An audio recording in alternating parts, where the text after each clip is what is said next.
हमारे देश में क्या धर्म और जाति की राजनीति कम पड़ रही थी? क्या अब हमारे माननीय नेताओं को भाषा और राज्य के आधार पर लोगों को बांटना पड़ रहा है?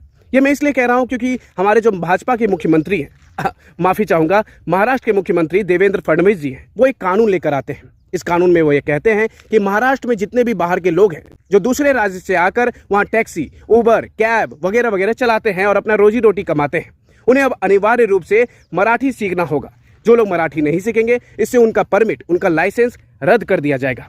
अब संवैधानिक तौर पर हम देखते हैं कि क्या ये कानून सही है। तो इसमें सबसे पहला उल्लंघन जो हो रहा है वो है आर्टिकल 14 का, जो कि समानता की बात करता है, जिसमें यह कहा गया है कि लोगों को धर्म, जाति, भाषा के आधार पर नहीं बांटना है। पर फिर भी आप यहाँ पे भाषा के आधार पर लोगों को बांट रहे हैं, यानी कि आप कानूनी तौर पर इसका उल्लंघन कर रहे हैं। दूसरा जो आर्टिकल का उल्लंघन है वो है आर्टिकल 92 का, जो कि बात करता है right to free trade and profession की। तो यहाँ पे हम देख रहे हैं कि किसी को रोजगार करने से भी रोका जा रहा है, यानी कि यहाँ पर उसका भी उल्लंघन है।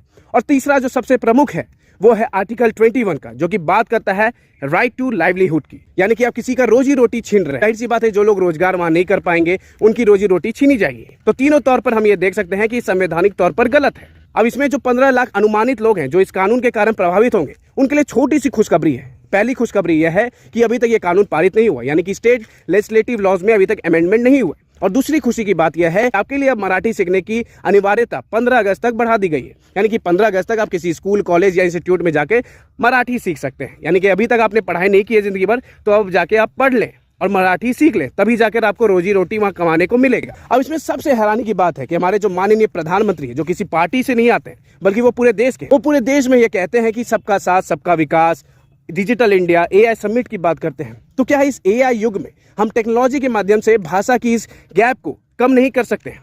जितने भी टेक्नोलॉजिकल फ्रेंडली लोग हैं जो इस वीडियो को देख रहे हैं, प्लीज कमेंट करके जरूर बताएं क्या इसमें एआई की मदद से हम भाषा की दूरी को कम नहीं कर सकते हैं? और जो 15 लाख लोग लगभग प्रभावित होंगे, वो सिर्फ 15 लाख लोग नहीं, एक लोग पे अगर मान के चलते 4 लोगों का परिवार है तो लगभग 60 लाख लोग इसके कारण प्रभावित होंगे। और वो लोग सबसे ज्यादा हैं बिहार और झारखंड से। पर इससे यहाँ की सरकार को कोई फर्क नहीं पड़ा, क्योंकि ना तो इन्हें कोई शर्म है, ना तो हिम्मत है कि ये चिल्ला चिल्ला कर आपसे कहें कि भाई आजा, अपने राज्य में वापस आजा, हम तुझे नौकरी देंगे। ना तो इनके पास प्रॉपर रिसोर्सेज हैं और ना तो फंड्स हैं।